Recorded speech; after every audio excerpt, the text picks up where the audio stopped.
You and your friend decided to have a duel. You're so excited to duel him and show him the new stuff that you've thought of. You've watched a lot of videos on YouTube for strategies and guides. You spent a lot of time building, fixing, and optimizing your deck so that you can bring out the best monsters you have. Then your friend summoned this card. Hi, my name is TDP, and welcome to Yu-Gi-Oh 101. This is the second episode of the series, and today we're going to talk about what is a floodgate and is it bad? To answer the first question, a floodgate is a term in the game used by people to describe a card with a continuous effect that stops one or both the players from doing certain actions. To put it in simple words, it's like being paralyzed. You can't move or do anything. You can see it happening, but you can't respond or take any action. Let's go back to my example from earlier. Your friend summoned Fossil Dyna Pachycephalo.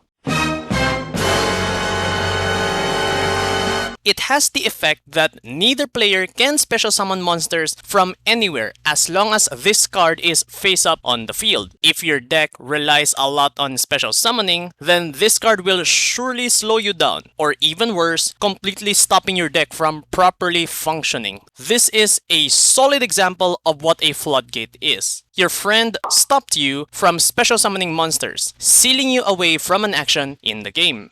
Most notable floodgate cards are continuous trap cards, but there are also monsters and spell cards that have continuous effects, like Denko Seka, Secret Village of the Spellcasters, and even Level Limit Area B. Here's another example, the Drain series. These are continuous trap cards that negate monster effects from certain parts of the game as long as they're face up on the field, and you just need to pay 1,000 life points. It's a small price to pay for such an effect. They can negate monster effects on the field, from the hand, even in the graveyard and the banished zone. Another card called Vanity's Emptiness has the same effect as Fossil Dyna Pachycephalo, but in trap card form. There are also other floodgate cards that don't need to be face up on the field, but their effects are still there. Take these cards for example, Artifact Scythe, Dimension Shifter, and Heatwave. Now we move to the second question. Is a floodgate bad? Well, actually it depends on the card, the purpose, and does it affect the player, you.